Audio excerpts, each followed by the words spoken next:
শহরে সুপ্রিম কোর্টের প্রধান বিচারপতি DY চন্দ্রচূড় ন্যাশনাল জুডিশিয়াল একাডেমির একটি অনুষ্ঠানে একটি আলোচনা সভায় তিনি অংশগ্রহণ করেছেন। তার আগে আজকে সকালে দক্ষিণেশ্বর মন্দিরে যান তিনি।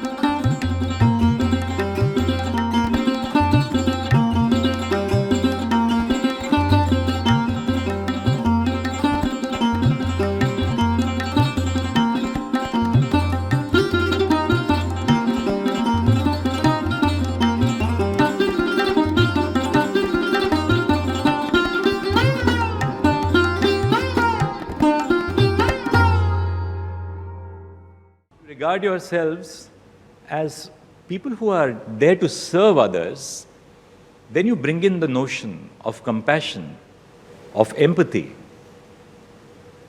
of judging others but not being judgmental about others, allowing other people to lead the lives as they lead. All of us know as judges that in the worst of criminal cases which come before us, we have a human being who is before us. And even when we exercise the power of sentencing, we do that with a sense of compassion, just as we do it with a sense of duty to the family of the victim who has been wronged. So it is these concepts of constitutional morality which I think are the key, not just for the judges of the Supreme Court or the High Court, but for the district judiciary itself, because the engagement of common citizens begins first and foremost with the district judiciary. The Supreme Court is the court of last resort, notwithstanding Article 32. The court of first resort are the district courts across the nation. The second aspect which I want to dwell on is why technology. All of us as judges have worked in conditions which are good, conditions which are not so good. There is a variety, a wide variation in the manner and conditions in which our judges work.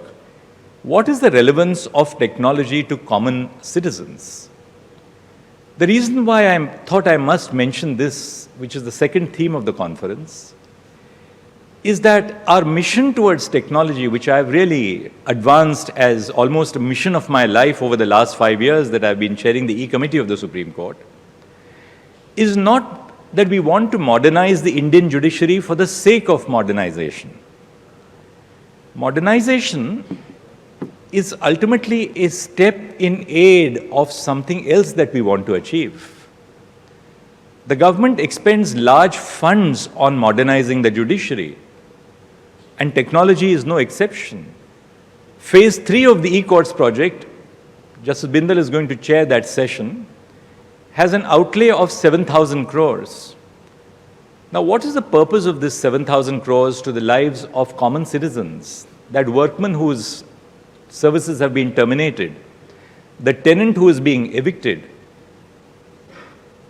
that man in the farm who wants a mutation entry, a partition suit between brothers which is pending for so long. What is the relevance of technology to common people? First and foremost, and I'll highlight 3 facets. First, in the work which we do as courts, language is a central barrier to accessing justice and understanding the work which we do. First, all our textbooks are written in a language which is unknown to common citizens. Mullah's Transfer of Property Act in English, or Sirvai's Constitution of India, or D.D. Basu's Constitution of India, the shorter Constitution of India. How does the common citizen access those seminal words of the text which are meant for them? But technology can provide us with some answers. Language is a real problem. 37,000 judgments of the Supreme Court since independence have all been written in English.